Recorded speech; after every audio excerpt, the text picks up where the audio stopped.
Acercarnos a la técnica de William Turner es aproximarnos a uno de los grandes desfiladeros de la genialidad pictórica. Inmerso en un momento de violentos cambios políticos y económicos, Turner respondió a las exigencias de su tiempo con un afán experimental y aventurero que lo llevó a reinventar la pintura, sus métodos y sus procedimientos.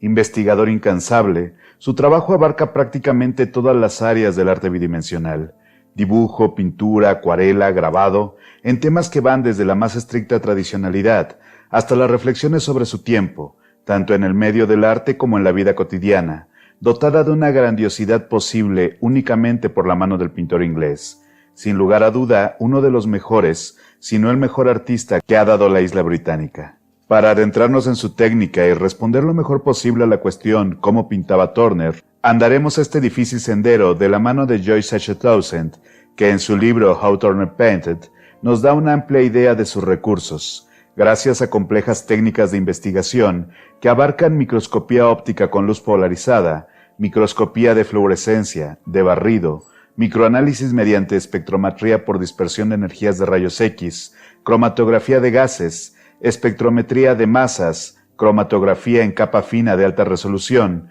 difracción de rayos X, espectroscopía Raman y reflectografía, entre otras. Está de más hablar de los secretos de Turner.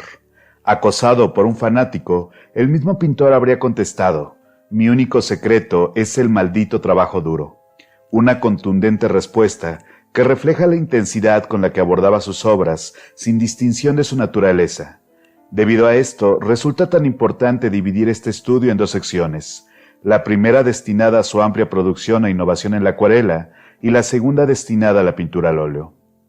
La acuarela. Durante la vida de Turner, los papeles disponibles para la práctica de la acuarela se fabricaban a mano con fines distintos al ejercicio artístico, desde servir de empaque para la carne, por lo que tenían que ser absorbentes para retener la sangre, o bien como envoltorio de una variedad de objetos como las municiones, por lo que debían ser resistentes.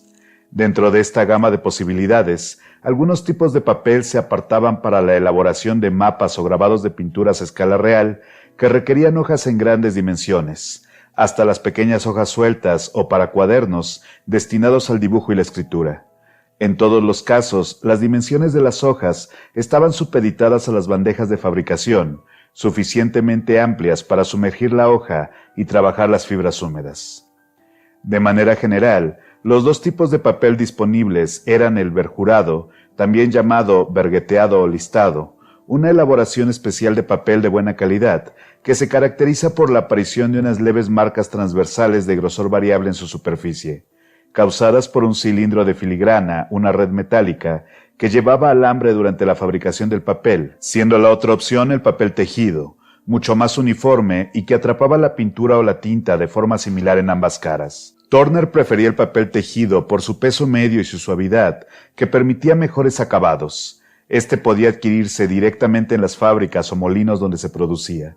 Podríamos decir que el papel para el dibujo o la acuarela no existía como tal, por lo que los artistas tenían que probar diversas variedades, sin la garantía de que el papel perfecto fuera a estar disponible en el futuro. El papel se solía producir en la temporada de invierno, lo que garantizaba mejores resultados. Su absorbencia se controlaba por medio del encolado, que permitía la repelencia al agua tras sumergir las hojas en cubetas de este preparado, lo que creaba una capa superficial que favorecía la retención de la tinta de ser necesario. Cuando se trabajaba con acuarelas, especialmente en los casos de un lavado general, previo al inicio de la obra, esta capa tendía a desvanecerse, por lo que Turner buscaba aquellas opciones con encolados de grenetina de un grosor específico que soportara el primer lavado. Al mismo tiempo, esta preparación recibía bien el grafito y ofrecía mayores opciones para variar los efectos del pincel, desde los lavados localizados que dejaban un borde duro al secarse, hasta los más abundantes que asentaban el pigmento a lo largo de la hoja. El elemento principal en la elaboración del papel era el lino, un subproducto de trapos de ropa usada, aunque también podía contener fibras de algodón de la misma fuente.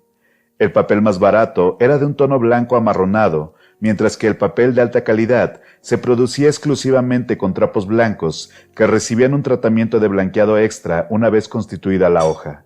En ambos casos, los papeles tienden a oscurecerse a medida que la luz y la suciedad ambiental impregnan la fibra. Al papel blanqueado de fábrica se le llamaba off-white o cream, mientras que el papel de segunda era conocido como buff.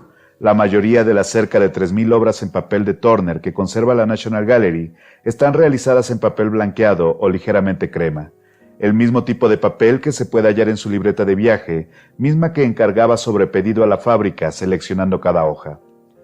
El papel solía llevar una marca de agua creada en la última etapa de elaboración, lo que permite identificar al fabricante.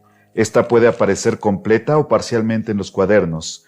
Este es el caso de la fábrica Wadman, especializada en papeles para la escritura. Uso del papel. Turner usualmente trabajaba con papel suelto, para lo cual cortaba los pliegos contra un borde recto en mitades, cuartos u octavos, por lo que un gran número de sus acuarelas están en formatos estandarizados y en muchos casos son parte de un mismo pliego. El tamaño del papel se contrae al humedecerse, por lo que no es raro que varíen por algunos milímetros. Este tipo de tamaño estándar enseñó a Turner a adaptarse a sus formatos, evitando la costumbre de algunos de sus contemporáneos de agregar secciones extras para ampliar sus obras. Una vez que las hojas habían sido cortadas, éstas se adherían por los bordes antes del primer lavado, lo que era necesario por la forma en que la cola responde a la humectación. El papel mal encolado o sin encolar tiende a presentar abolladuras al ser humectado, por lo que debía humedecerse o aplanarse con una prensa, algo tedioso para un artista ocupado. Ocasionalmente, Turner fijaba sus papeles por los bordes utilizando un soporte de madera para, posteriormente, separarlo con un cuchillo. El rastro de esta empresa se puede ver claramente en la actualidad en el reverso de algunos paneles en su taller. Hay testimonios oculares de que Turner poseía algunas tablas con asas en su parte posterior, donde fijaba el papel para sumergirlo en cubetas y mantenerlo húmedo, a veces con porciones de pigmento en el mismo líquido, provocando una tonalidad amarilla o azul. Esta es particularmente frecuente en la década de 1820, en el periodo en que el artista se hospedó con unos amigos en Petwater House, en West Sussex, y de manera similar durante su viaje a Francia. Estos papeles a menudo eran de origen francés u holandés. No es raro que durante sus múltiples viajes por la isla británica, Turner agotara sus reservas de papel, lo que lo obligaba a comprar hojas a distribuidores locales. De este modo podemos encontrar variedades amarronadas o azules. En este caso, el papel azul solía contener fibras de tela de otros colores, dándole un aspecto moteado. Está claro que Turner probó una gran variedad de posibilidades, considerando no solo el color, sino la resistencia, puesto que su hábito de agregar efectos devastando y arañando la superficie de la hoja lo obligó a buscar gran resistencia en sus elecciones. Turner utilizaba, ocasionalmente, pintura al óleo sobre papel, principalmente para el desarrollo de estudios que no tenían la intención de ser mostrados. En estos casos trabajaba a menor escala y con una variedad de pinceles pequeños. Muchos de estos estudios están realizados sobre cartón de molino, un inexpresivo producto de papel comprimido que se prestaba a ser utilizado en la pintura al aire libre, debido a que era rígido y más fácil de transportar a casa. Materiales para la acuarela. Solo hacia el final de su vida podemos determinar qué productos utilizaba Turner con exactitud. Prácticamente todos sus materiales de acuarela provenían de la empresa Winsor & Newton, Reeves y Newman, siendo esta última su proveedor mayoritario. Estas empresas, como todos los fabricantes, imprimían un símbolo comercial reconocible en una de las caras del bloque y a menudo el nombre del pigmento en el otro. Algo perceptible las marcas que aún se pueden leer en las paletas de viaje improvisadas por Turner, de las que se conservan dos ejemplos, formadas con cuero que envolvían los bloques húmedos después de su uso, compactas cuando se doblaban, más o menos impermeables y cabían en su bolsillo. Abiertas pueden contener 2 docenas de bloques de acuarela, pegados en tela o en un papel rígido como una tarjeta. Ambas paletas se utilizaron mucho. Los bloques se sustituyeron claramente por otros nuevos a medida que se iban agotando, por lo que solo se pueden identificar algunas inscripciones de los fabricantes. En su adolescencia, Turner comenzó a utilizar colores más brillantes, como el bermellón y el naranja de Marte, un ocre sintético. El bermellón, más caro que otros colores cálidos, se utilizaba para elementos que requerían rojos vivos como las flores, aves exóticas o uniformes militares.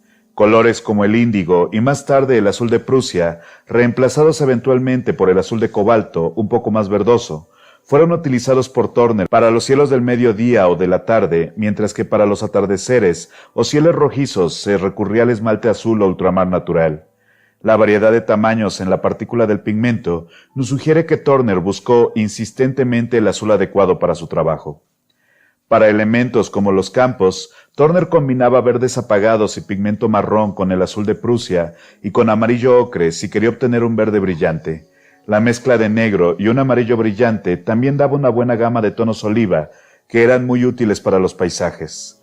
Dado que Turner murió antes de la invención de los pigmentos violetas, no es raro que este color se produzca ópticamente a partir de la mezcla de azul y rojo, rojo indio y azul de Prusia para un púrpura marrón, o con laca roja para los violetas más intensos, como los que se ven en las nubes de Richmond, Yorkshire. El papel azul con el que Turner trabajó regularmente a partir de la década de 1820, se trabajaba con rojos opacos y brillantes como el vermellón y el amarillo de tono medio como el de cromo, y posteriormente comenzó a utilizar estos colores para lavados preparatorios sobre papel blanco, variándolos ocasionalmente por lavados de azul ultramar, un pigmento manufacturado muy costoso, aunque no se necesitaba mucho para un cielo. Esta combinación se convirtió en su favorita para los lavados cálidos y fríos sobre papel blanco. En un papel azul bien cubierto de pintura, el uso local del negro puro, así como el marrón cálido, también es eficaz. Creación de reflejos. El papel blanquecino en sí mismo ya constituye un valor cromático cuando se deja sin pintar, ofreciendo una variada gama de posibilidades, desde las pequeñas piedras en un camino hasta grandes áreas que crean formas determinadas, como el puente de Matlock. Incluso el área sin pintar de un papel pulido color crema puede hacer que parezca brillante y ligero si un artista utiliza el color con eficacia. En High Force, Fall of the Tears, Yorkshire, el sol sobre las rocas del frente es, de hecho, papel blanco sin pintar, mientras que la cascada se ha creado eliminando la pintura con una herramienta afilada. Al pintar una zona brillante localizada, como el sol o la luna, basta con dejar una pequeña parte sin pintar dentro del cielo para obtener efectos dramáticos, graduando las áreas adyacentes. Aplicar un lavado sobre papel seco para que se marque un perímetro duro hace que el círculo de luz sea más intenso. Para obtener este tipo de efecto, la zona en la que se deseaba el punto o la figura, o bien la fuente de luz, primero era bloqueada con un parche temporal de goma o pegamento, para después trabajar alrededor sin el riesgo de que una pincelada afectara el área limpia por error. Es muy probable que Turner haya seguido este proceso para realizar la luna en Alnwick Castle, mientras que los detalles finales fueron construidos con un pincel muy fino con el que se ubicaron las luces locales, como en las ventanas que aparecen iluminadas desde dentro. Esto implica que dichos detalles fueron más premeditados que espontáneos, y es factible que se agregaran unos días después del secado general, de manera similar a como sucede con las aves en algunos paisajes, dispuestas para dar profundidad a todo el entorno. Otro recurso explotado con inteligencia por Turner era la abrasión de la acuarela, es decir, retirar pigmento por medio del raspado o el arañado para dejar ver el papel y con ello obtener una gama de efectos. La abrasión era utilizada por la mayoría de los acuarelistas, a quienes se les recomendaba guardar un poco de pan hasta que endureciera para raspar con ello la superficie de la acuarela, o utilizar una esponja de mar a modo de borrador para corregir errores.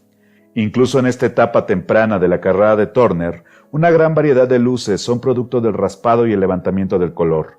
Habiendo adquirido habilidades en el grabado, Turner debió de poseer puntas, buriles y un roulette que utilizaba junto con los mangos de sus pinceles y sus propias uñas, como mencionaron sus contemporáneos, ya que las mantenía largas para realizar arañazos que son evidentes en muchas de las acuarelas de Liber Sturdium, proporcionándole los ejemplos más claros de su uso, ya que no hay distracción del color. Las huellas dáctiles en la pintura húmeda indican que Turner la manipuló con sus dedos, llegando a ser perceptible el arrastrado del dedo índice, como en las marcas verdosas en primer plano de Kirby Lonsdale. Algunas de las marcas más interesantes se realizaron con una herramienta afilada sobre la pintura muy húmeda. Después de levantar el pincel, el rasguño resulta más oscuro que la pintura. En algún momento del secado, el mismo arañazo se seca más claro que la pintura circundante. Todos estos métodos sustractivos debieron de volverse instintivos para Turner, lo que hace que sea más difícil de discernir entre la multitud de marcas y manipulaciones de la pintura en obras posteriores y más acabadas. La manipulación de amplias zonas de color rara vez estaba definida desde un inicio.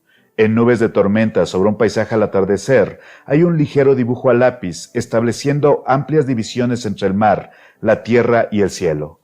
Turner no siguió en absoluto estas líneas. Después de haber empapado el papel y aplicado un lavado horizontal de color, el papel se agitó para aumentar los efectos dramáticos dados por el movimiento espontáneo de las capas húmedas. En esta pieza, la evidencia de una manipulación dactilar salta a la vista, específicamente en la orilla cercana al agua. La arena se ha descrito con una aplicación de amarillo de cromo, un pigmento relativamente nuevo en la época. La vegetación se ha realizado con índigo y bermellón, y las zonas oscuras de las nubes son producto de múltiples lavados de color puro. En algunas ocasiones, como en el faro de Shiles del mismo año, se han aplicado pinceladas en el papel seco de azul de Prusia sobre ocre marrón y las nubes fueron aplicadas con un pincel para insinuar los reflejos respetando el blanco de papel para la luna. Es imposible, incluso con un microscopio, deducir cuántos pigmentos azules diferentes utilizó para esta vista de una montaña en los Alpes suizos, y cuántos otros colores distintos en otros lugares.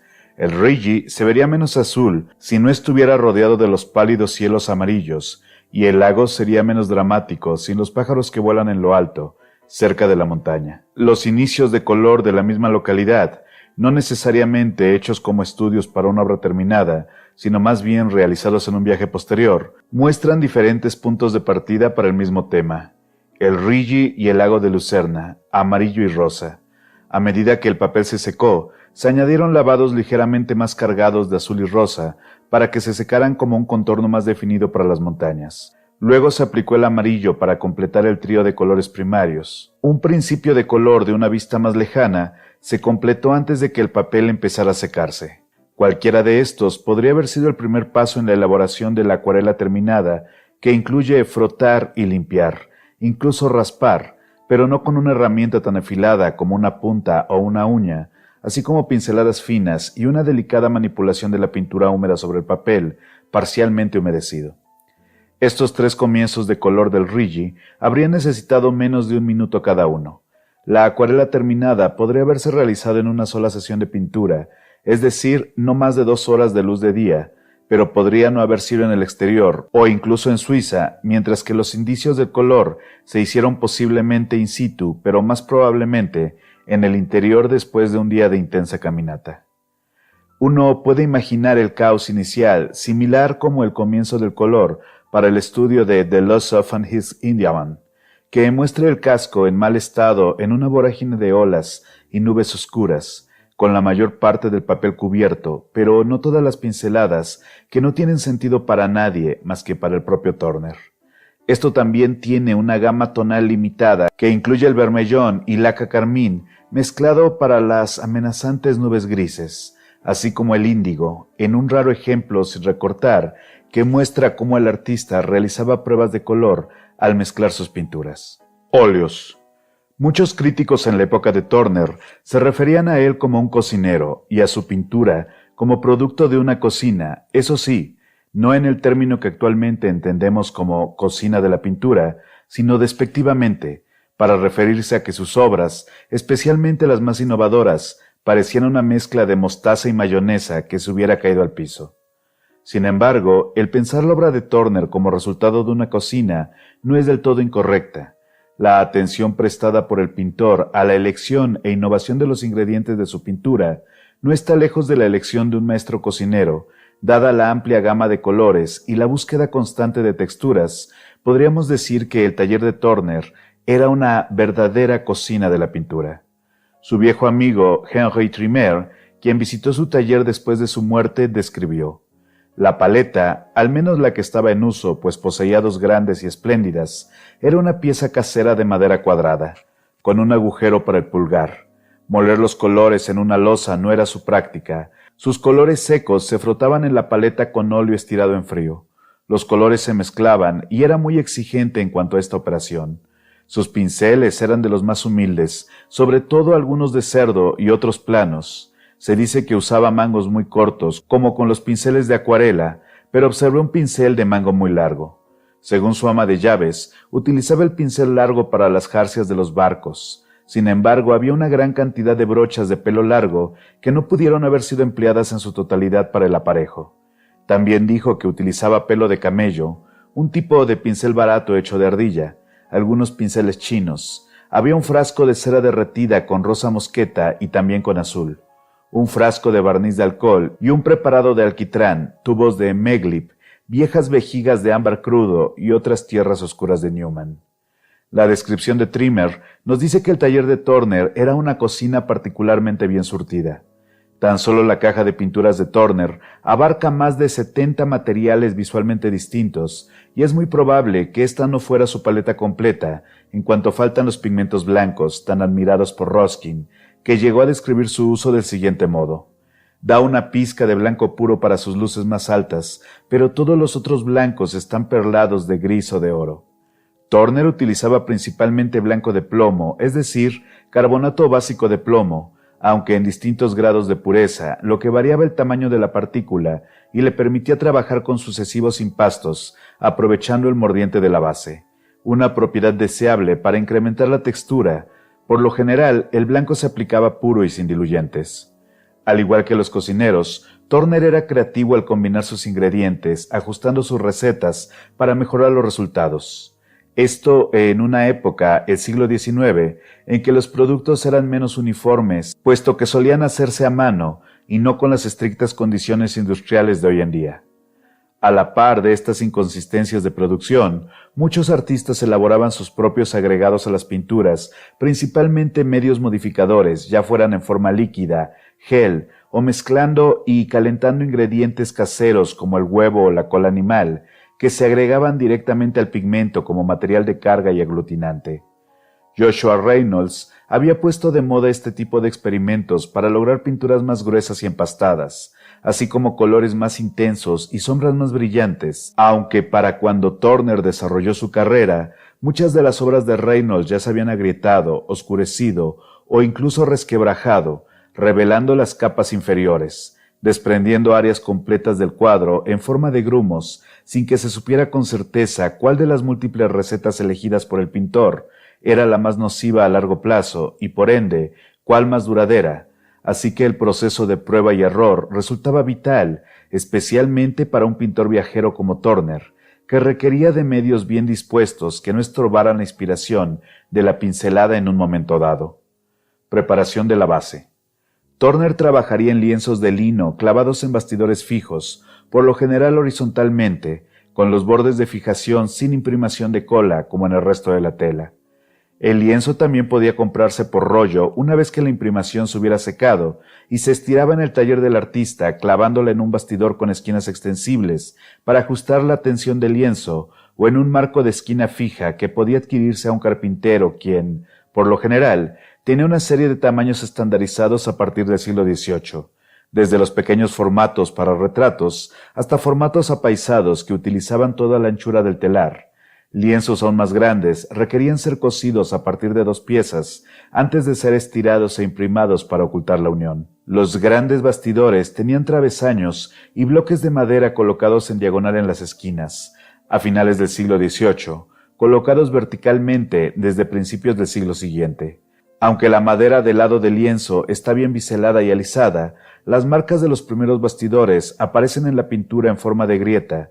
En los casos en que el lienzo no contara con un apresto de fábrica, se aplicaba una capa de aceite secante, lo que provocaba que oscureciera rápidamente, debido a la contaminación de Londres. En repetidas ocasiones se ha encontrado una imprimatura constituida de capas delgadas y sucesivas, ricas en tiza y plomo, que se lijaban para obtener superficies lisas, o bien sin modificar, lo que favorecía el mordiente. En este caso, la segunda y tercera capa de imprimatura agregaban cada vez menos tiza, adicionando un poco de ocre marrón rojizo para obtener un tono ligeramente rosado. Esta terminó siendo el tipo de imprimatura más común en Inglaterra. La imprimación se hacía con pintura sin rebajar o con muy poca cantidad de medio, con la intención de resultar más absorbente, algo que también era favorecido por el lijado por parte del fabricante. En caso de requerir una imprimatura más oscura, era necesario agregar una capa extra, aunque Turner rara vez hizo uso de esta segunda capa, puesto que prefería las imprimaciones blanquecinas o ligeramente rosadas. Un ejemplo de esto lo encontramos en la sección transversal de Venecia, la Piazzetta, con la ceremonia del Dux casándose con el mar, o Dolbadarn Castle, donde podemos apreciar la imprimatura de fondo ligeramente cálida, mientras que en una obra como La Unión del Támesis y el Midway requería un fondo blanco para favorecer los colores brillantes del cielo. Solo en algunas ocasiones, como en Morning Camón de Coniston, Cumberland, se han encontrado una imprimatura particularmente rojiza. Las imprimaciones frías, azules o grises son prácticamente inexistentes. Turner prefería las imprimaturas absorbentes, algo lógico si tomamos en cuenta que buscaba tiempos de secado que le permitieran avanzar en su obra, por lo que las primeras pinceladas, más delgadas, daban una mancha de color que sería cubierta rápidamente. Para favorecer esta cualidad, varios de sus lienzos a partir de 1820 tienen un fondo absorbente alternativo, constituido de una sola capa de blanco de plomo puro y un huevo entero que favorecía el mordiente.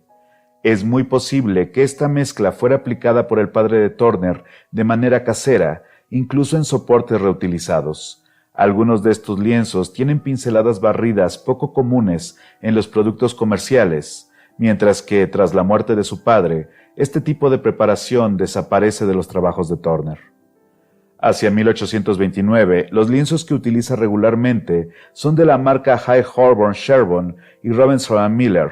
Todos ellos solían estampar al reverso el nombre de la empresa, a modo de marca de agua. Estos lienzos tenían dimensiones estándar de 91 por 122 centímetros, 61 por 91 centímetros, 79 por 79 centímetros y 86 por 86 centímetros, que se correspondían a marcos igualmente estandarizados. Todos los lienzos de estos fabricantes poseían fondos absorbentes y tonalidades blanquecinas, con una doble imprimación de blanco de plomo y tiza en aceite de linaza.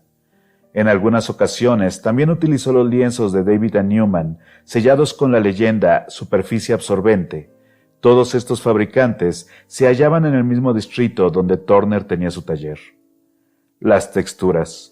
Aunque es posible que el padre de Turner moliera los pigmentos directamente en el taller de su hijo, la mayoría eran adquiridos premolidos por el fabricante, con las variantes de aceite pertinentes a cada color y despachadas en barriles para los pedidos más grandes, o envueltas en vejigas de cerdo, como las que se observan en la caja de materiales del pintor que le acompañaba en sus viajes. En general, el óleo molido a mano por un profesional era menos líquido que el óleo en tubo moderno, adoptando una textura similar a la miel cuajada, por lo que se volvía necesario un aditivo como la trementina. El uso de trementina debía ser cuidadoso, ya que si se usaba en exceso, creaba una pintura líquida de aspecto mate muy difícil de controlar, aunque este tipo de pintura se halla en Mar tormentoso con delfines, dándole un aspecto acuareleado. Este recurso era usado por Turner para pequeñas áreas que requerían efectos determinados como el agua a través de la niebla o el rocío. La pintura también podía mezclarse con aceite tratado con calor, el cual era más grueso, amarillento y de secado rápido, muy brillante incluso cuando se diluía en aguarrás. Otros secantes, como el litargirio o acetato de plomo, podían molerse con la pintura y el aceite, o añadirse directamente en la paleta e incluso espolvorearse sobre la pintura, favoreciendo el tiempo de secado en las temporadas más frías, en que el óleo tardaba más en solidificarse. Este aditivo amarillaba ligeramente la pintura, aunque su uso había sido popularizado por Reynolds, si bien se consideraba que el mismo provocaba manchas oscuras después de un tiempo. Una de las cualidades que favorecía el acetato de plomo era el llamado cuerpo, pintura especialmente densa y manejable que actualmente es llamada tixotrópica, misma que se nivela al secarse dando un acabado liso, ya sea aplicándola con brocha para ocultar la capa inferior o de manera concreta para cubrir irregularidades sin el riesgo de que se disgregue perdiendo volumen. La adición de barniz hecho de resina natural añadiría un poco más de cuerpo y maleabilidad, aunque también se han encontrado hallazgos en algunos contemporáneos de la mezcla con cola o huevo entero batido. Una vez más, no hay pruebas de que Turner lo utilizara, en cambio, el análisis de sus obras tempranas dan fe de una variedad de ingredientes alternativos, principalmente aceites secantes, probablemente en la búsqueda de un cuerpo más denso en sus óleos. Para 1820, tanto él como sus contemporáneos se decantaron por el uso de un aditivo que convertía el óleo en un material rígido y pegajoso con facilidad. Este era el Meglip, el cual podía comprarse con fabricantes especializados.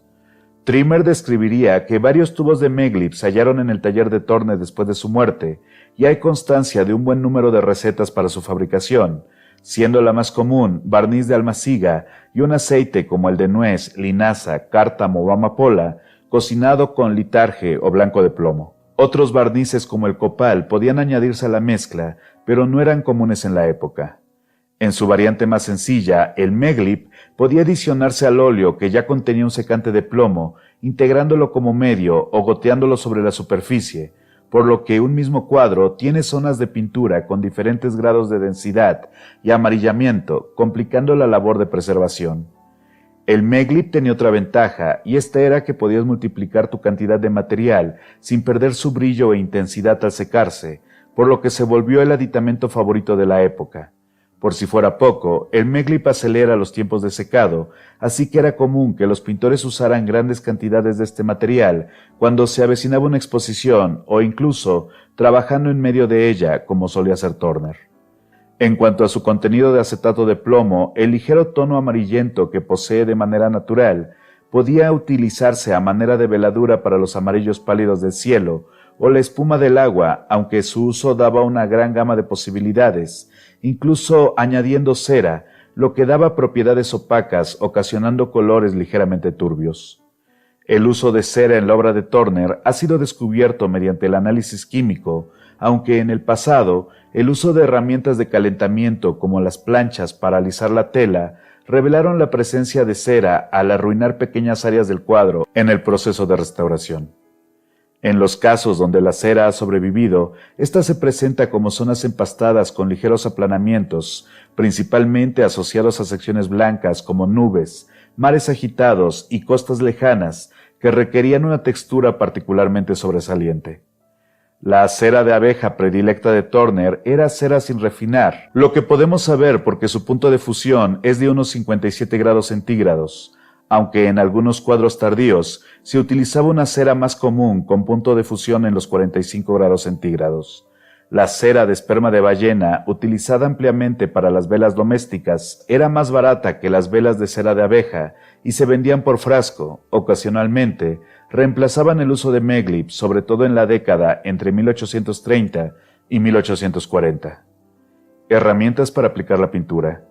Los pinceles en la época de Turner eran bastante más pequeños que los actuales, por lo general, en una variedad de pelo de alta calidad, encajados en una pluma de ave para las acuarelas, lo que condicionaba su diámetro, incluso para los de caño más amplio, como los de ganso o cisne, mientras que los pinceles para óleo eran en su mayoría redondos, con una virola de metal que podía engordarse para retener más pelos. En ambos casos, el pelo podía ser recortado según las necesidades del artista. Los pinceles para óleo se vendían en medidas que iban desde 1/4 hasta media pulgada para lienzos pequeños y hasta de 2 pulgadas para los lienzos más grandes, por lo que Turner se veía en la necesidad de utilizar brochas o pinceles destinados al barnizado o el decorado arquitectónico, una costumbre muy poco habitual por considerarse demasiado austera y carente de clase. La excepción aceptable serían las brochas de pelo suave para el barnizado, aunque incluso esto se consideraba una tarea mundana, delegada a los ayudantes o barnizadores profesionales. El pelo largo y suave se utilizaba principalmente para la pintura fluida con Meglip, mientras que las cerdas cortas y rígidas, por lo general de cerdo, se destinaban a la pintura al óleo pura.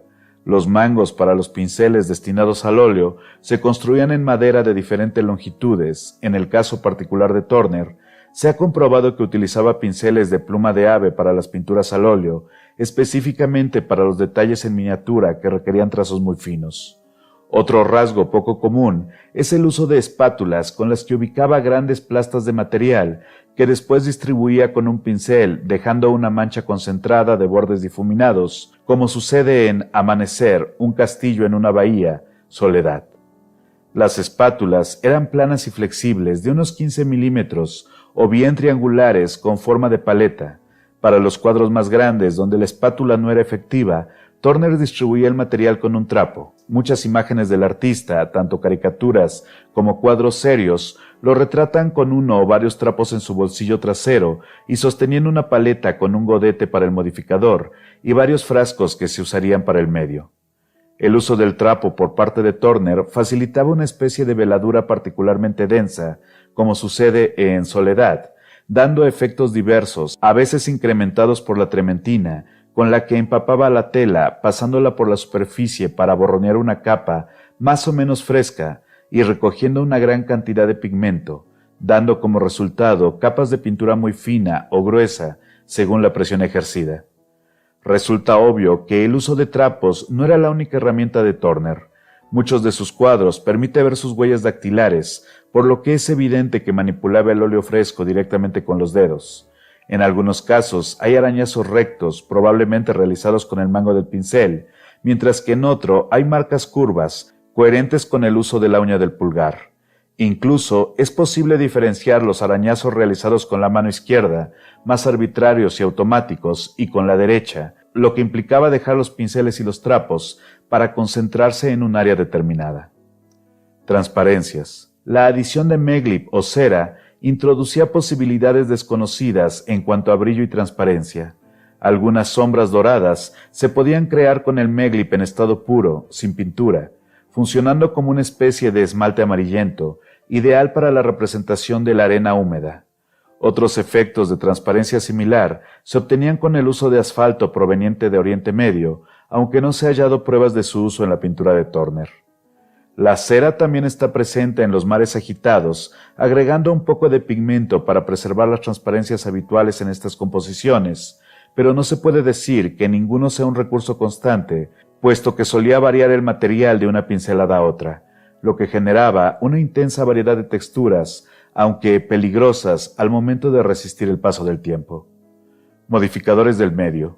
En un inicio, Turner utilizaba las recetas más simples y sencillas de la pintura de su época, con muy buenos resultados, como en Moonlight, A Study in Milliblanc, inusualmente pequeña y realizada completamente con pinceles de pluma, como si se tratara de una acuarela, extendiendo pintura diluida para realizar los detalles, como los reflejos y las líneas de espuma, la cual podemos contrastar con la apertura del Walhalla de 1843, donde la pintura es más gruesa en los personajes de primer plano, mientras que la ladera del Walhalla está constituido por una gruesa costra de pintura blanca, al igual que la iglesia. En ambos casos hay cera de esperma de ballena. El cielo, que cubre casi la mitad del cuadro, fue distribuido con trementina de manera irregular, mezclando con grandes cantidades de amarillo de cromo y azul de cobalto para ilustrar la luz matinal. La niebla está realizada con finas capas de pintura a base de cera de abeja en tonos rosas y azules pálidos, incorporando lacas rojas y azul ultramar natural. En la misma composición, los detalles de los personajes han sido realizados con aplicaciones localizadas con vermellón, amarillo de cromo, naranja de cromo, verde esmeralda, viridian y azul de Prusia. Algunas de estas capas se han convertido en escamas con riesgo de desprenderse. El espesor de la pintura blanca se multiplica aplicando sucesivas capas de pintura con Meglip, seguidas de pintura con cera y viceversa, como observa Ruskin a propósito de la pintura de Turner. Esta variedad se observa por medio de la luz ultravioleta, como en Mar tormentoso con delfines, donde las motas de espuma de mar incluyen cera de abeja y una resina como la colofonía, además de aceite de linaza, el más habitual en la pintura de Turner, por encima del de nuez o de amapola. En cuanto a cuadros inacabados que nos puedan dar un testimonio más amplio del método de pintura de Turner, podemos mencionar Molino e Iglesia de Göring, Bahía rocosa con figuras, Puesta de sol, Esbozo de Ulises burlándose de Polifemo, Odisea de Homero y Ola rompiendo contra el viento, cuadros que no fueron titulados por el propio Turner, que presentaban lo que el artista llamaba principios de color, caracterizadas por una pintura casi transparente, realizada con aguadas muy diluidas en tonos marrones amarillentos, con detalles en azul tenue y la zona más clara, con blanco puro, remarcando los reflejos. Zonas de tierra o elementos humanos eran aplicadas con un verde más frío que el resto del boceto. Los contrastes entre amarillo cálido y azul se refuerzan gradualmente con pintura diluida en trementina, lo que provocaba cierta opacidad de estas áreas, similar al trabajo de acuarela. Los lavados marrones del inicio se reforzaban con tonos rojizos de óxido de hierro, probablemente sombra tostada o siena, seguido de amarillos cálidos cada vez más oscuros.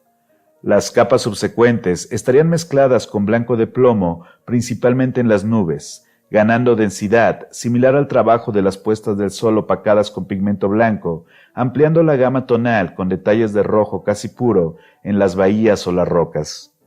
Es muy probable que hasta este punto Turner no hubiera añadido modificadores. Las características olas de Turner están constituidas con una generosa cantidad de blanco salpicado a golpes de pincel para dar la sensación de un spray producto del choque de las olas, por lo que tiene un buen cuerpo y en algunos casos se aplica con una espátula seguida de pinceladas sucesivas para insinuar el movimiento. En el caso de Polifemo hay evidencia de laca carmín con blanco en la zona del atardecer y en el borde derecho señalando la puesta del sol. The New Moon presenta un contraste de zonas translúcidas con el impasto de la ciudad al fondo, equilibrando colores cálidos y fríos. La arena húmeda ha sido señalada con megli puro, que también se ha utilizado para crear los brillos del agua en movimiento. El color negro solo está presente en el perro del mismo color y su reflejo difuso en la arena mojada. La radiografía muestra claramente el empaste de plomo blanco para el cielo y la ciudad, marcando que el progreso en la obra condicionaba la cantidad de blanco sobrepuesto, aunque es muy probable que el propio Turner eliminara capas completas con el trapo antes de seguir hasta la pintura terminada, un concepto que, por otro lado, es muy difícil de definir en su obra. Pinturas como los cuadros del puerto de Dieppe o la llegada de un barco de carga, Atardecer, se consideraban terminadas en la época de Turner, pero el compromiso del artista con la experimentación llegó a causarle problemas en el gusto de la crítica, a pesar de que, en la actualidad, el enfoque atrevido y en ocasiones casi abstracto de algunas de sus obras es mucho más valorado por un público que haya un mayor realismo en este tipo de pinturas, como ejemplifica Tormenta de nieve o El último viaje del temerario, cuya popularidad y convocatoria en el periodo de la Segunda Guerra Mundial constituyó un verdadero fenómeno viral. Turner parece ser consciente de estar realizando una pintura adelantada a su tiempo. Su propio actuar en el llamado Día de Barnizado, un periodo de 24 a 48 o incluso 72 horas que otorgaba la Royal Gallery para que sus artistas barnizaran o retocaran su obra respecto a su ubicación, el color de las paredes o incluso los daños que hubieran sufrido durante el traslado, era utilizado por Turner como un escenario performático, llegando a ser legendarias las alteraciones que realizaba sobre su obra, a veces modificándolas completamente, aunque esto, al igual que el supuesto uso de saliva, cerveza u otros elementos igualmente heterodoxos, podrían haber sido exagerados por los cronistas de la época o las generaciones siguientes, aunque en algunas obras como Regulus, las alteraciones entre su estado original y su exhibición fueron cuidadosamente registradas por sus contemporáneos. Como de costumbre, vamos a acompañar este video explicativo con una pequeña demostración de la técnica. En verdad, un acercamiento. La técnica de Turner, como vimos, es muy impredecible. Es una técnica que depende mucho de esta cualidad de improvisación de este extraordinario artista. Así que vamos a aproximarnos con toda la humildad, con la cabeza muy abajo, para explicar un poco cuál sería un procedimiento aproximado de este tipo de pintura. Insisto, es una aproximación porque realmente la pintura de Turner es incomparable, es algo extraordinario. Si ustedes tienen oportunidad de ver un Turner en vivo alguna vez, es maravilloso. En cualquier caso, vamos a trabajar sobre un lienzo de lino. Ya saben que si no pueden conseguir el lino, porque a veces es un poco caro, un poco costoso, pues pueden utilizar una loneta gruesa, preferentemente que tenga textura. En el caso del lino, la textura del lino es muy rica, muy buena para favorecer la mordida, el diente. Y entonces pues nos sirve también para generar textura. Una alternativa que yo suelo comentar si es que quieren generar textura y no tienen una tela con estas características es agregar un poco de sílice, pero preferentemente trabajen con una tela con buena textura, de preferencia lino, pero si no pues con una manta, una loneta. Una vez encolada nuestra tela, vamos a prepararla con una mezcla de blanco de plomo, o en su caso flake white, un 20-30% de tiza, una pizca de aceite secante y una pizca de óxido de hierro. El óxido de hierro tiene la finalidad de dar una ligera tonalidad rosácea a nuestra imprimatura. Ustedes sabrán que actualmente este tipo de imprimaturas ya casi no se utilizan. La razón es que son muy inestables, suelen craquelarse con mucha facilidad, pero a finales del siglo XIX en Inglaterra eran muy populares, así que lo vamos a hacer de este modo, solo que hay que tomar en cuenta que prácticamente ya no se preparan lienzos así, por las razones que hemos mencionado. A veces incluso se agregaba un poco de litargio a la mezcla, lo cual también favorecía algunos problemas, sin embargo daba tonos muy agradables para empezar a trabajar. También por su naturaleza, este tipo de soporte es muy absorbente. Ya que tenemos nuestra mezcla, vamos a esparcirla a lo largo de nuestro lienzo con una espátula, pero con la suficiente presión para que no se pierda la textura de nuestra tela. Es decir, vamos a trabajar tanto con las características que nos da la mezcla, como las características que preserva a partir de la presión que se ejerce sobre el lienzo. Esto lo haremos a todo lo ancho de la tela, a todo lo largo, una imprimatura completa. Recuerden que para que una imprimatura se pueda llamar así, tiene que estar en toda la superficie y lo dejaremos secar al menos durante una semana. Ya que tenemos nuestro soporte perfectamente seco, notarán que el color rosado se habrá acentuado en la superficie y sobre ello vamos a hacer el trazo esquemático de lo que vamos a pintar. En este caso yo voy a hacer una pequeña copia del entierro sobre el mar, para lo cual vamos a trazar líneas esquemáticas de lo que será nuestra imagen.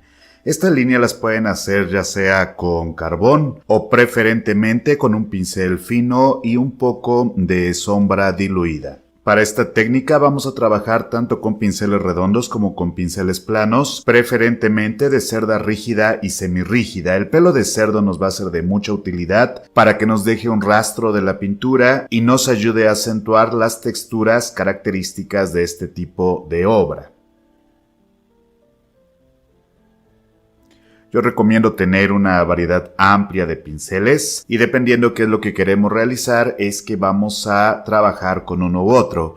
Pinceles finos para los detalles, pinceles tal vez más anchos para las áreas más amplias, aunque como este es un formato muy pequeño, es de 30 por 30, pues nuestro pincel más grande va a ser del número 12 más o menos. Ya que tenemos preparado nuestro soporte y listos nuestros pinceles, vamos a poner una buena cantidad de trementina o incluso un poco de aceite secante para crear nuestra primera capa de color. Esta capa va a ser de color amarillento, ya sea siena natural o bien amarillo ocre. La idea es dar una entonación primaria sobre la que se va a desarrollar nuestra pieza. Esta capa se va a extender a lo largo de todo nuestro lienzo de una manera desordenada, cuidando que no sea tan gruesa, simplemente dando esa sensación cromática del amarillo sobre el que vamos a trabajar en los pasos siguientes. Si ustedes quieren, pueden distribuir esta primera capa con un trapo o bien golpetear un poco para sacar el exceso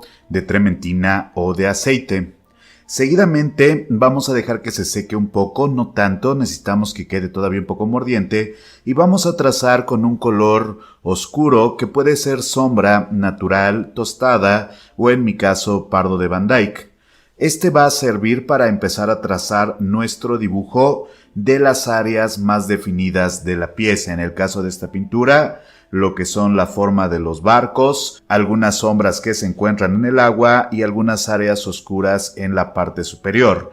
No tiene que ser tan definido, es decir, no tiene que quedar a la primera perfectamente comprensible, pero sí requerimos que nos vaya indicando dónde van a estar las áreas más bajas para no perderlas en el proceso. Ya que hemos realizado este diagrama, con un trapo vamos a borronear las formas para que no queden excesivamente definidas. Los trapos que yo recomiendo son trapos con cierta textura, preferentemente no de estos microporo que se venden actualmente, sino sobre todo tejidos para que arrastren una cantidad de pintura pero no la absorban.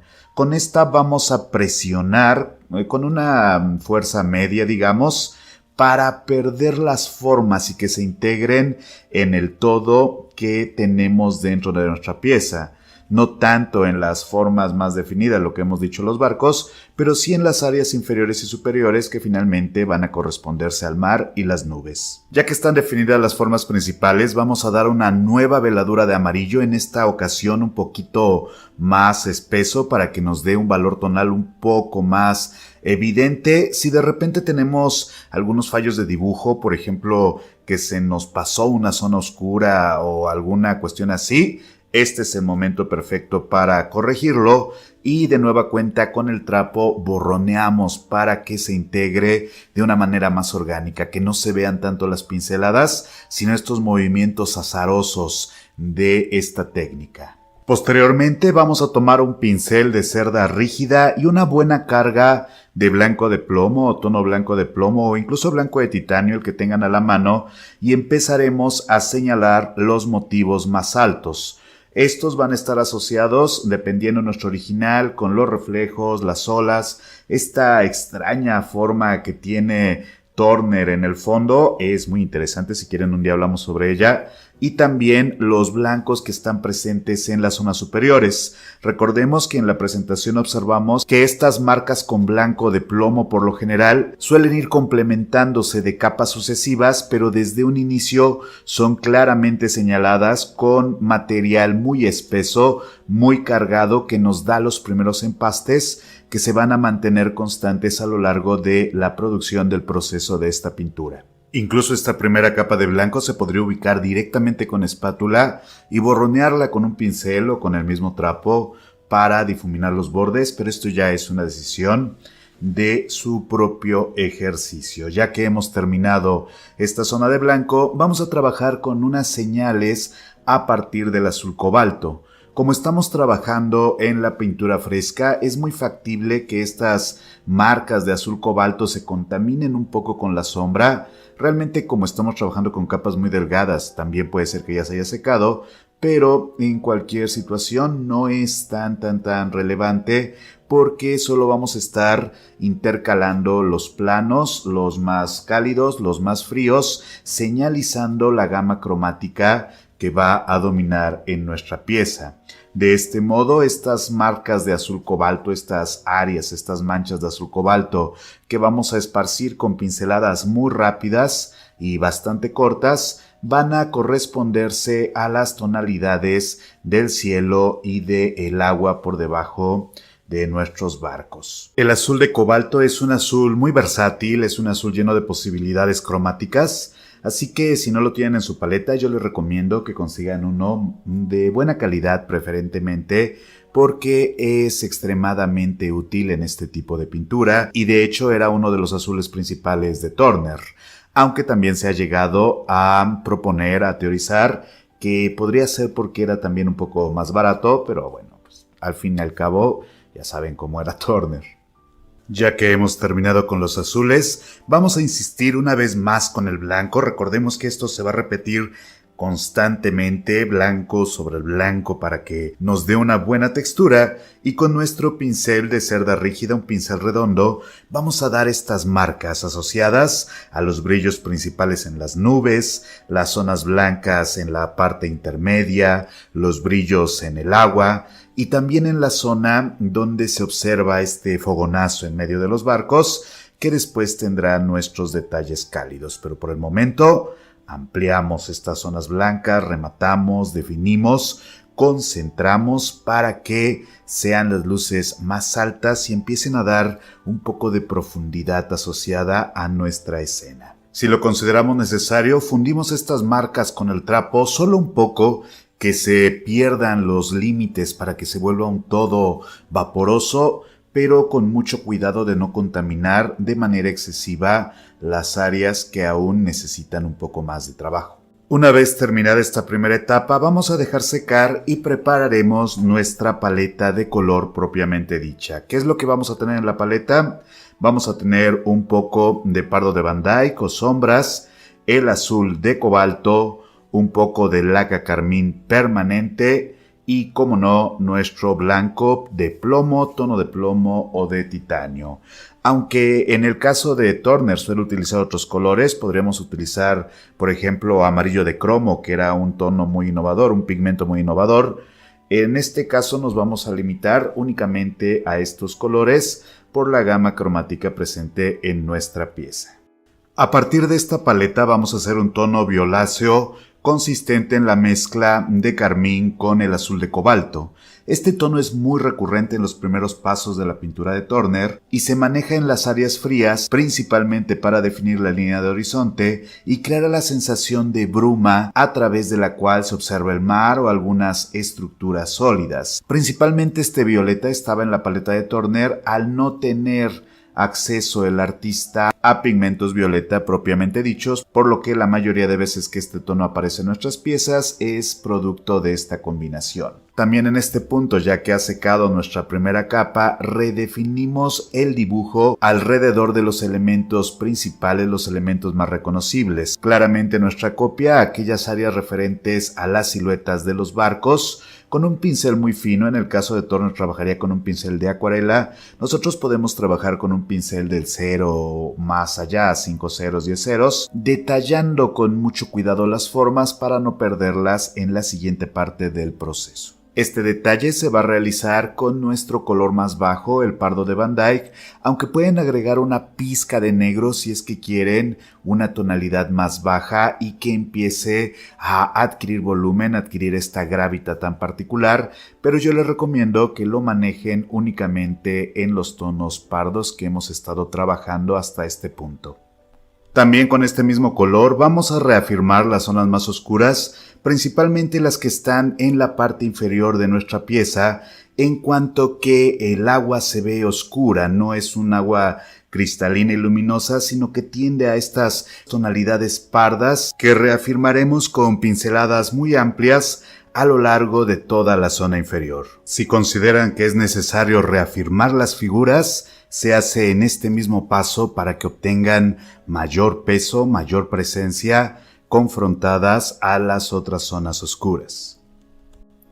En la parte superior también vamos a aplicar una película muy fina de nuestro color oscuro, de nuestra sombra, pero en este caso la pincelada no va a ser tan presente, puesto que no tenemos que crear la sensación de la marea ligera que subyace en la parte inferior, sino que lo haremos haciendo una pincelada circular, y ya que hayamos terminado con esta reafirmación de las zonas oscuras, ahora sí vamos a acudir a nuestro color violáceo que habíamos hecho hace un momento.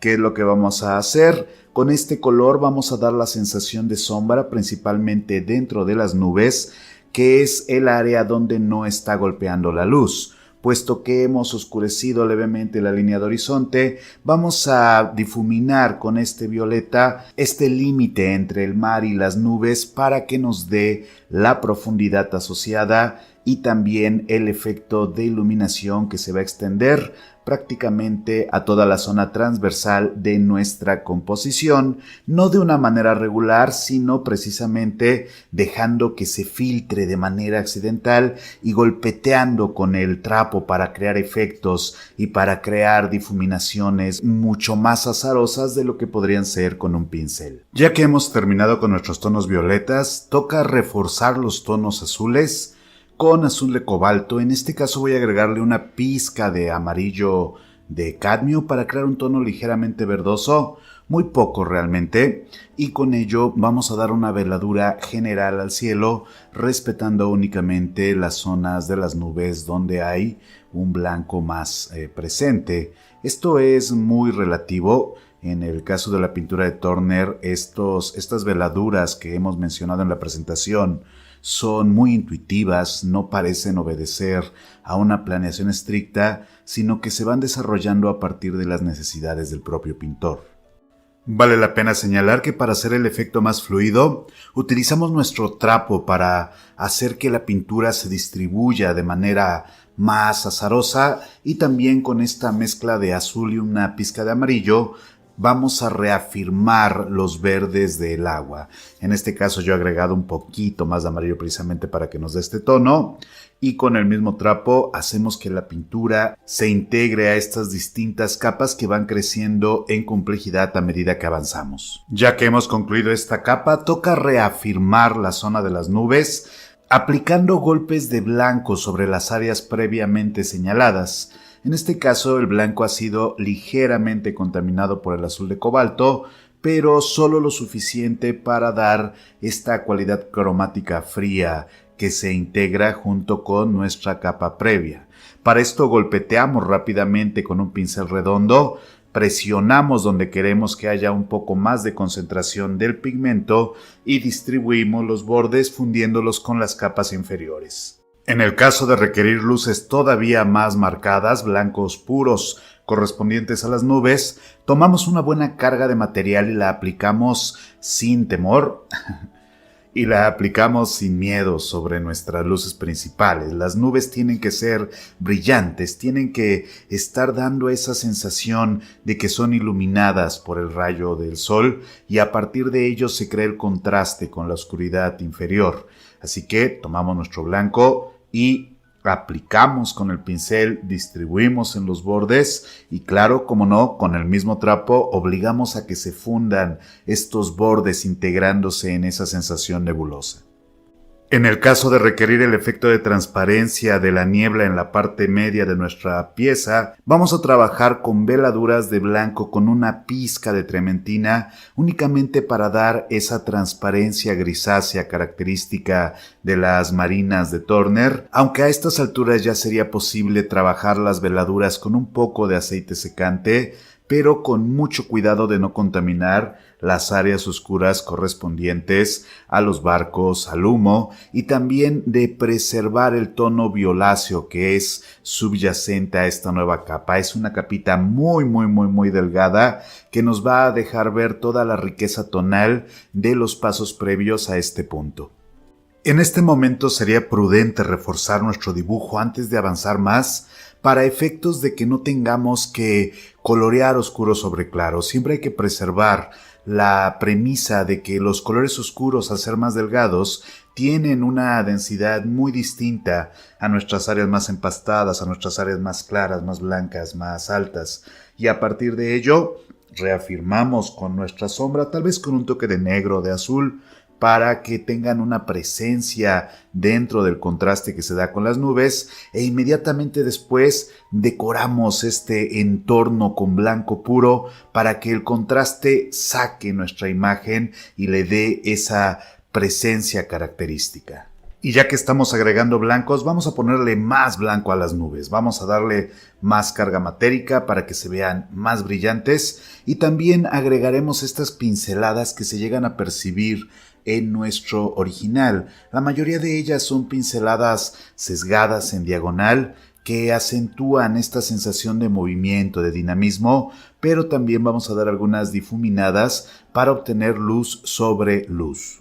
Supongo que a estas alturas ya estarán un poco hartos, pero necesitamos ubicar una nueva veladura de nuestro azul de cobalto con este toque de amarillo sobre la zona del mar. Hemos trabajado ampliamente el cielo, pero descuidamos un poco nuestra zona inferior, así que vamos a reforzar nuestros tonos verdosos del mar antes de meter luces también en esta área y poder integrar la parte inferior con la parte superior de tal modo que se fundan en el horizonte. Recuerden, para dar profundidad a este tipo de imágenes es necesario que si bien la zona intermedia, la línea de horizonte sea perceptible, esta no sea clara, de tal modo que la coincidencia de la niebla, de la distancia, de los brillos vayan a ser un todo central, que es lo que da esta característica profundidad a nuestra pieza. Una vez concluidas las veladuras correspondientes a la parte inferior al mar, toca dar las luces principales, recuperar aquellas que se hayan perdido, por ejemplo este destello en medio de los dos barcos, lo ubicamos en este punto para que tenga una presencia y una importancia mayor en nuestra pieza y también con el mismo blanco puro que si bien se puede contaminar un poco con el color azul verdoso de fondo, tampoco es demasiado grave, vamos a dar la sensación de este ligero oleaje en el que se mueven nuestras dos embarcaciones. También en este punto reafirmamos este motivo tan extraño, tan místico de esta pintura que, si no lo saben, todavía no se ha explicado completamente si es una especie de homenaje de Turner a un compañero muerto Es decir, esa es la versión más difundida, probablemente sea correcta, pero no deja de ser extraño este punto de luz al fondo, que es lo que da tanta gravedad a esta composición. Vamos a aplicarlo con golpes de blanco puro, ligeramente difuminado, pero bien denso para que la carga cree este destello tan fantasmal en el fondo. También en este paso, de ser necesario, delimitamos con un pincel muy fino el contorno de los barcos. En este en particular yo lo voy a utilizar para refinar la silueta, que se vea un poco más fina, y ya que estamos en este punto de correcciones, me falta esta oscuridad en el extremo derecho, así que voy a dejar un poco por el momento el color blanco y voy a tirar estas líneas con sombra y un poco de azul de cobalto para oscurecer esta zona que se observa en penumbra en nuestro original. La pincelada es de arriba hacia abajo, precisamente para integrar este movimiento en la zona del horizonte y que podamos fundirlo, ya sea con los dedos o con un trapo, recordando que Turner era muy propenso a este tipo de ejercicio. A partir de este punto dejamos secar una vez más nuestra pieza y ya que esté seca nos preparamos para dar veladuras de blanco en la zona del cielo. Yo recomiendo que en un cartón, en alguna superficie que tengan a la mano, pues puedan ir probando la opacidad de esta veladura hasta que obtengan la transparencia que desean y a partir de ello puedan trabajar sin preocuparse de cubrir en exceso el trabajo que ya se ha realizado. Estas veladuras de blanco acompañarían ligeros golpes de blanco puro un poco más denso y tendrían la finalidad de señalar la luz de las nubes, pero principalmente de dar la sensación de bruma, de niebla, que integra la zona transversal de nuestra pieza. Y aun cuando ya hemos hecho este efecto en repetidas ocasiones, es precisamente la repetición de este tipo de veladuras lo que da esta cualidad tan peculiar a los blancos brumosos de la pintura de Turner. Recordemos que esta veladura puede darse tanto con aceite secante como trementina, pero a estas alturas sería preferible un poco de aceite secante para crear este efecto. Históricamente se ha reconocido que el uso del blanco por parte de Turner es de suma importancia para los efectos atmosféricos de su trabajo. Una vez que terminemos con esta capa de veladura, damos golpes de pincel. Recordemos que estos originalmente estarían asociados con una mezcla de cera o de esperma de ballena. Como dato, el esperma de ballena no es esperma de ballena, sino esta como grasa, manteca que hay en los cachalotes, en la cabeza y en varias partes del cuerpo. Se nos pasó decirlo, pero lo decimos ahorita, y que es la que va a dar el acabado final tan pastoso, tan espectacular en las capas superficiales de nuestra pintura, lo cual también ya nos dice que estamos cerca de terminar, ya casi terminamos. Estas cargas finales pueden ser aplicadas también con espátulas si es que queremos mayor densidad y mayores efectos, o bien incluso con los dedos. Ya saben que Turner era ese tipo de pintor.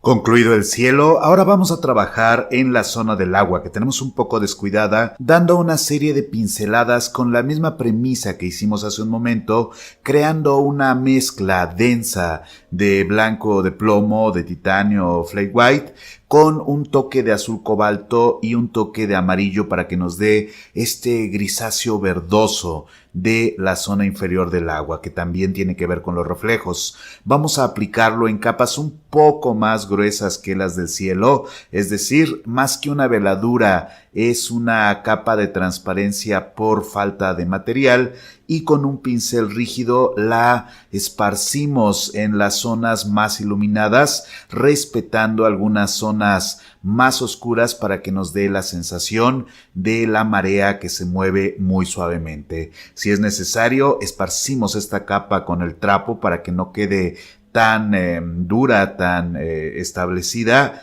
y con ella también definimos los reflejos en el agua. Si es necesario, podemos acentuar dichos reflejos con golpes de blanco puro. A partir de este punto, los siguientes pasos serán detallar nuestra pieza. Si necesitamos dar algunos golpes con nuestro color más bajo para acentuar el dibujo. Siempre que nos mantengamos en los límites de las siluetas que hemos trazado, no debe de haber tanto problema. También en este punto vamos a marcar los destellos rojizos que hay en medio de los dos buques, tal vez definir un poco esa vela que se ha perdido por el trabajo tan agresivo con los trapos, con estos pinceles gruesos. Y como no, una vez más, luces. Siempre necesitamos más luces, más densas en este tipo de pintura. Y también, como hemos visto en nuestra presentación, algunos detalles muy sutiles, como las pequeñas tizas que salen ardiendo de la chimenea, las ubicamos en esta parte, las pequeñas ventanas del buque, que en este caso apenas van a ser unas señales muy débiles, y los destellos alrededor que definen las formas. Esto ya vendría a ser prácticamente una capa de detalles. Yo considero que faltan algunas luces de reflejo en el agua, así que voy a dar unos golpecitos finales, combinando tanto nuestro azul grisáceo verdoso con un poco de blanco puro para darle más riqueza tonal a nuestra pieza.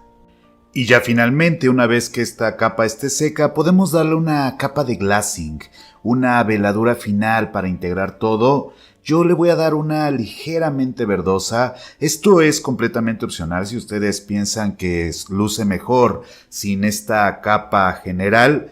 Es bastante válido. En el caso de la imagen en la que yo me basé, es una tonalidad amarillenta generalizada que en algunas imágenes que uno puede encontrar no aparece, se ven los colores mucho más vivos, los blancos más blancos, los azules más azules, pero yo me voy a decantar por esta versión con este filtro un poco amarillento que hace que se vea tal vez más tradicional, tal vez es una percepción personal. En cualquier caso, este sería una aproximación al proceso de Turner. Insisto, como en todos los casos de estos videos, es una copia muy burda, muy pobre, solo para ilustrar cómo sería un poco el proceso. La obra de Turner es infinitamente más compleja que esto, evidentemente, pero ustedes pueden utilizar este principio para hacer sus propios paisajes, sus propias marinas, sus propios cuadros mitológicos. Es una técnica tremendamente bella. Les digo, esto es muy inferior, pero como siempre lo comento, estoy seguro que en sus casas les va a quedar mucho mejor que a mí. Pues desde la Ciudad de México, soy el Dr. Francisco Soriano, no se compliquen, manténganse extraordinarios, les mando un abrazo, un saludo y nos vemos muy pronto. Hasta luego a todos, bye. Pues esto ha sido Detrás del Arte, gracias por acompañarme en un nuevo video. Si quieres apoyar este proyecto, lo puedes hacer con un buen like, compartiendo y promocionando el contenido. Y si está dentro de tus posibilidades, aportando con un super gracias o con un super chat en las transmisiones en vivo. También te recuerdo que si estás en España, ya puedes comprar la novela gráfica Lo que sueñan los dioses, con guión de un servidor e ilustraciones de Eduardo Pichardo, editado por Itineraria, de venta en librerías de prestigio y en Latinoamérica en Amazon y Mercado Libre. Les agradezco a los miembros del canal, ya que sin su apoyo este espacio no sería posible. Sígueme en mis redes sociales, suscríbete, subo contenido semanalmente y realizo transmisiones en vivo todos los jueves y domingos. Por mi parte sería todo, soy el Dr. Francisco Soriano, te mando un abrazo, un saludo, mantente extraordinario y donde quiera que estés, muy pronto nos volveremos a ver. Hasta luego a todos, bye.